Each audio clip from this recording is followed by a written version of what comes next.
बरेली के थाना सिबीगंज क्षेत्र में 12वीं कक्षा में पढ़ने वाली एक छात्रा को शोहदों ने रेलवे क्रॉसिंग पर ट्रेन के सामने फेंक दिया। इसमें छात्रा का एक हाथ और दोनों पैर कट गए। एसएसपी घुले सुशील चंद्रभान ने एक्शन लेते हुए सिबीगंज इंस्पेक्टर समेत हल्का इंचार्ज और 2 अन्य सिपाहियों को निलंबित कर विभागीय जांच के आदेश दिए हैं। आईजी, कमिश्नर, डीएम, एसएसपी और एसपी सिटी छात्रा को देखने अस्पताल भी पहुंचे। थाना क्षेत्र निवासी छात्रा के परिजनों ने बताया कि छात्रा को आते जाते हुए 2 युवक उसके साथ छेड़छाड़ करते थे। परेशान होकर जब छात्रा ने ये बात घर वालों को बताई तो छात्रा के परिजनों ने आरोपियों के घर पर जाकर शिकायत भी की, लेकिन इसके बावजूद वो लोग नहीं माने। छात्रा के परिजनों ने बताया कि मंगलवार शाम को जब छात्रा कोचिंग से घर को लौट रही थी तो रास्ते में खड़ुआ रेलवे क्रॉसिंग के पास वो घायल अवस्था में पाई गई। उसके दोनों पैर कटे हुए थे। उन्हें पता लगा है कि रास्ते में 2 युवकों ने उसके साथ छेड़छाड़ की और छेड़छाड़ का विरोध करने पर ट्रेन के आगे फेंक कर उसकी जान लेने की कोशिश की। इसमें उसके दोनों पैर और एक हाथ कट गए हैं। मेरी बेटी कोचिंग पढ़ती थी, चंदपुर कादियान पड़ोस में जोगियान है। कोचिंग जाती थी, लगभग 5:30 बजे घर पे आ जाती थी। फिर मैंने पता करा कोचिंग में तो उनसे पर जानकारी मिली, लड़की वहाँ से चले गई। फिर मैंने बहुत तलाश करा, 9 बजे तक बेटी नहीं मिली थी। लगभग 9:10 में इंस्पेक्टर साहब ने कहा एक बेटी आपकी, ये पता नहीं किसकी बेटी है, रेलवे मथुरापुर स्टेशन के पास में एक लड़की कटी पड़ी है। फिर हम लोग हमारे परिवार के लोग सब लोग पहुंचे थे वहाँ पे देखने के लिए, तो वो हमारी बेटी भी थी। क्या लगता है आपको आपकी बेटी? वो एक लड़का है विजय मौर्य। विजय मौर्य लड़का है। उसको मैंने देखा था और एक आध बार से और शिकायत करी थी, हाँ बच्ची को परेशान मत कर, बच्ची को परेशान मत कर। फिर उसने अपने ना कई बार समझाने के बाद वो नहीं माना था। फिर मैंने पुलिस में अभी तहरीर दे के आया, मुकदमा लिखवाया है मैंने। विजय का पिताजी एक लड़का बैठा लिया है पुलिस ने अभी। क्या लगता है उसी लड़के ने धक्का दिया है? हाँ उसी लड़का ने दिया, विजय मौर्य ने धक्का दिया है। हाँ विजय मौर्य ने लड़की धक्का दिया और मेरे भतीजे ने देखा भी है।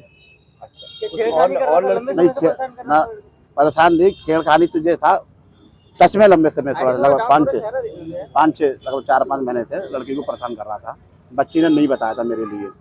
हाँ बच्ची ने नहीं बताया, अगर बच्ची बता देती तो आज इतनी बड़ी घटना नहीं होती। बच्ची ने बताया नहीं था कोई। तो बच्ची की हालत कैसी है? बच्ची के तो का नाम 2 पैर और एक हाथ कट चुका है। उसका इलाज चल रहा है अभी भास्कर हॉस्पिटल में। अभी कुछ कह नहीं सकते हैं। आप क्या चाहते हैं? मैं चाहता हूँ अगर ये मुझे न्याय होना चाहिए, इसके साथ में बच्ची के साथ में इंसाफ मिलना चाहिए। रेलवे ट्रैक पर फेंक दिया है, क्या मामला है, क्या कार्रवाई की जा रही है? थोड़ी नीचे करवाइए आराम। देखिए इसमें सबसे पहले तो मैं बताऊं कि बहुत ही दुखद घटना है और उत्तर प्रदेश के माननीय मुख्यमंत्री ने इसका स्वयं संज्ञान लिया है। मेरे और एसएसपी साहब, एसडीएम, एडिशनल एसपी एवं अन्य अधिकारीगण द्वारा हॉस्पिटल का प्रबंध किया गया है।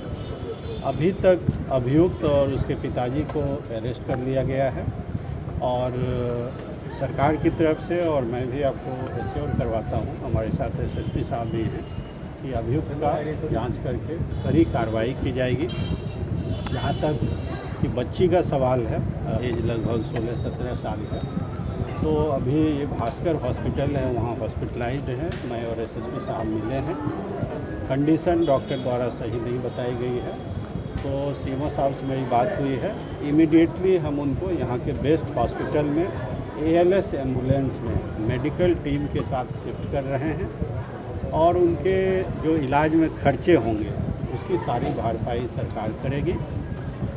माननीय मुख्यमंत्री जी की तरफ से परिवार को इमीडिएटली 5 लाख रुपये का कंपनसेशन का अनाउंस किया गया है, जो कि हम अति शीघ्र ही उनके पिताजी से मेरी बात हुई है दे देंगे।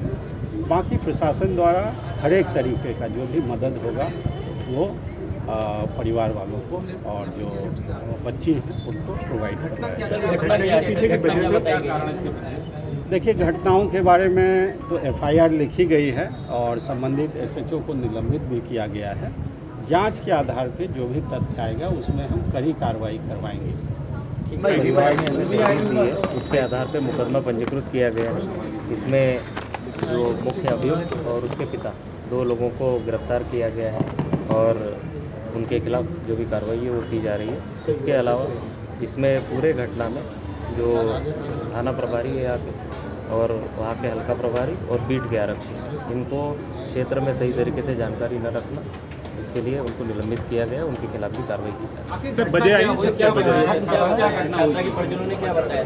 परिजनों ने जो बात बताई है, जो तहरीर दी है, उसमें उन्होंने ये आरोप लगाया है कि ये लड़का लड़की से बात करने की कोशिश करता था और ये बात उसके पिताजी को भी बताई गई थी। उन्होंने भी इसका संज्ञान नहीं लिया और जिसके कारण वो लड़की को परेशान करता रहा और उनका आरोप ये है कि उनके द्वारा लड़की को ट्रैक पे धकेला गया। तो परिवार ने जो भी तहरीर दी है, उसी तहरीर पे अक्षरशः मुकदमा पंजीकृत किया गया है।